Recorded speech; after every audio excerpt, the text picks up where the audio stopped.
Hello mga ka-auntie, mga ka-uncle, mga kabalay. Magluluto ako ngayon ng tortang talong. I-try ko kung magustuhan ng mga boss. Ngayon, naghiwa ako dito ng sibuyas. Meron ako lang konting-konti lang kasi konti lang giniling ko, no? Konting-konting sili. Para siyang bell pepper. Meron ako ditong konting spring onion. And then magda-dice lang din ako ng carrots. Konti lang kasi yung ating giniling, so hindi tayo pwede masyadong dami ng gulay. Hindi ko na napakita yung paghiwa ko ng ibang ingredients, ano. Ito na lang. Ayan. Dice lang natin siya ng maliliit.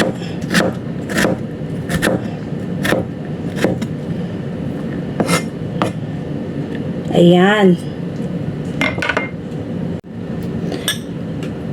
Meron tayo ditong konting giniling. Marinate natin sa soy sauce.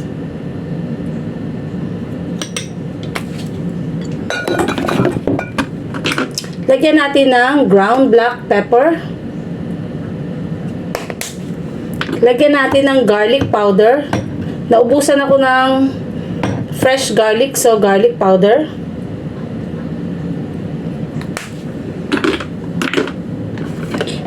Para mabalance lang yung ating lasa, lagyan natin ng konting sugar.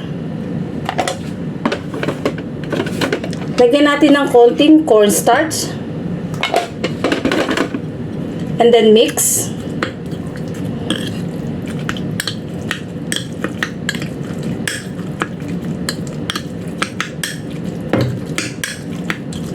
After natin ma-mix ito at na-ready na natin itong ating mga ingredients, gisa muna natin sila.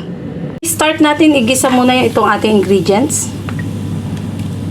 Lagyan tayo ng oil sa ating maliit na kawali. Lagay natin yung ating onion. Magtitira ako ng konting onion, ilalagay kong toppings mamaya. Konting-konti lang kasi baka hindi naman nila like ang sibuyas. So, ayan.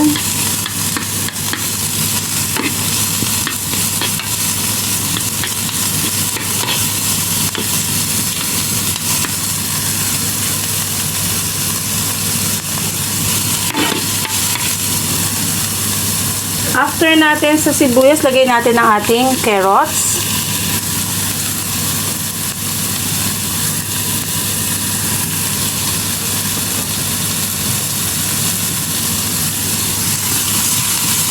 At lagay na natin yung ating meat.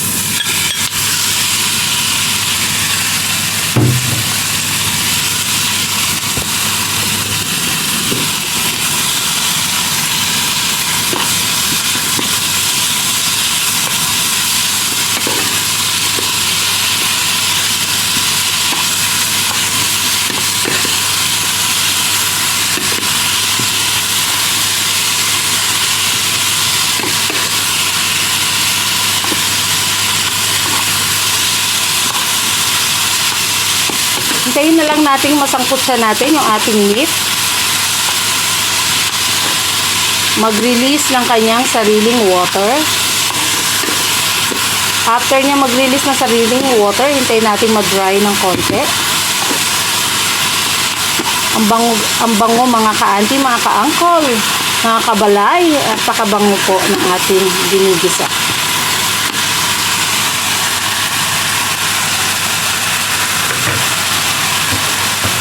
Hindi na ako magtitira ng sibuyas kasi baka ayaw nila. Ayan. Yun na lang. Inubos ko na yung ating sibuyas. Sunod natin yung ating sili.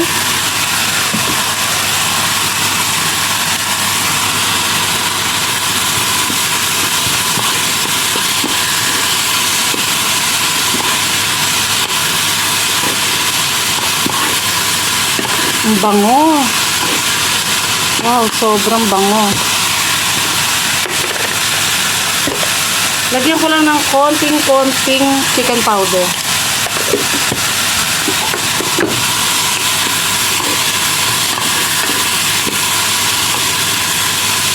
Sobrang bango niya talaga.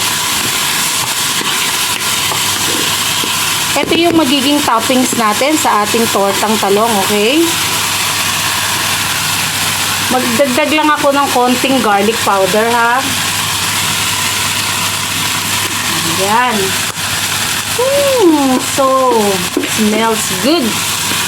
Okay, after yan, ha, wala na siyang sariling water, na dry na yung water ng ating pork. Ayan.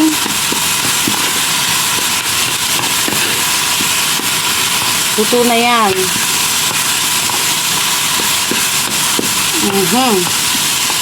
Ayan. Napakabango. Hindi natin kailangan ng water dito kasi itatoppings natin to doon sa ating tortang talong. So, dapat dry itong ating toppings. To make it more beautiful and more tasty, lagyan natin ng spring onion. Para nandyan yung ating makulay na gulay. And then, after natin lagyan ng ganyan, konting halo lang. And then, off na natin yung fire. Ready na natin to para sa ating toppings. Ayan. Tikman nga ni Aling Amay.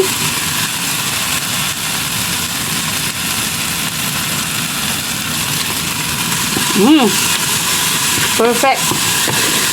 Okay, hindi ko siya masyado inalatan kasi magkakaroon pa tayo ng timpla dun sa ating egg mixture later na gagamitin natin dun sa ating tortang talong.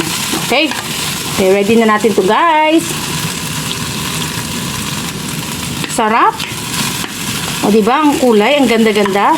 Less than 10 minutes, diba? Basta na-prepare nyo ng bahagya lang to. Early time. Wala pa nga, 5 minutes lang. Naggisa na natin to. Anyway, tuloy natin yung ating pagluluto. Okay, meron tayo dito 2 eggs. Unahin lang natin muna yung isa. Siya lang muna yung ating gamitin.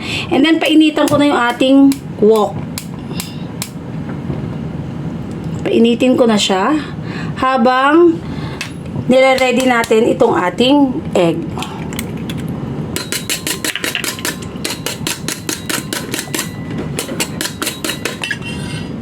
Sa ating egg, lagyan na natin ng konting asin.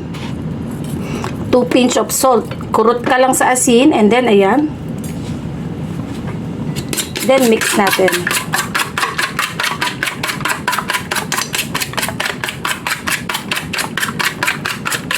Siguro beat ko na rin yung isa. Sabay na natin kasi parang kukonti. Malaki kasi yung aking eggplant. Medyo mahaba siya and then baka kapusin tayo. While doing this, ipinapainit na natin yung ating kawali. After beating the egg, at ready na yung ating kawali. Okay, nare-ready na natin yung ating wok. Okay, ready lang natin. Stable lang natin ating camera. Ayan. Lagyan natin ng oil.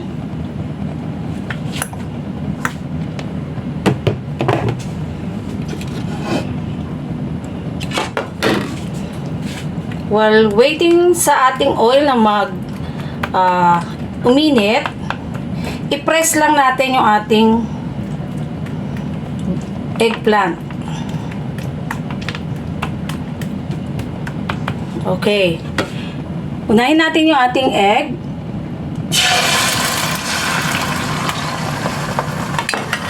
Then right after na mailagay natin yung ating egg, lagay natin yung ating eggplant. Okay. Lagyan natin ng mixture para siya ikabit. Okay. Ayan. Huwag masyadong malakas yung apoy. Low fire lang.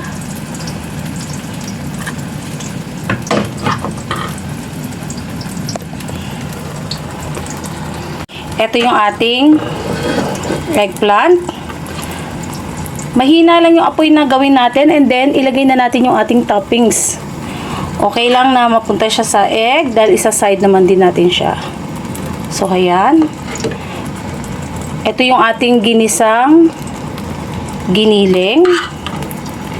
I-toppings natin siya ngayon dito sa ating torta. O, diba? Hindi siya simpleng tortang talong. Ginawa natin siyang special sa paglalagay lang ng toppings. Mas attractive, mas yummy tingnan. Ayan. Okay. Habang mahina yung ating apoy, i-press-press lang natin ng konti itong ating side ng egg. Ayan. Press lang natin ng bahagya siya. Sa side lang. Payakapin lang natin ng konti dito. Ayan.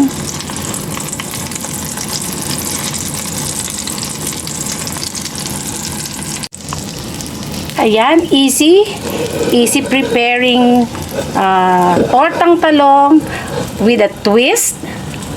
Hindi lang siya simpleng sa egg lang. Nilagyan natin siya ng minced pork toppings o giniling na ginisa natin. Ready to serve na ito, mga ka-auntie, mga ka-uncle, mga kabalay. Ready na ang ating tortang talong with giniling toppings. Happy eating! Okay, sa mga nagkagusto po sa ating video, paki-like and share po at paki-comment na kung ano ang inyong masasabi sa ating dish for today. Ayan. At sa mga bago po sa aking channel, sa Aling Amay Vlog or sa Balay ni Aling Amay, subscribe and follow my page and channel at paki-hit ang notification bell para updated po kayo sa channel ni Aling Amay, ang Aling Amay Vlog. Happy eating, enjoy your meal, enjoy your tortang talong with giniling toppings. Happy eating, God bless us all. Bye!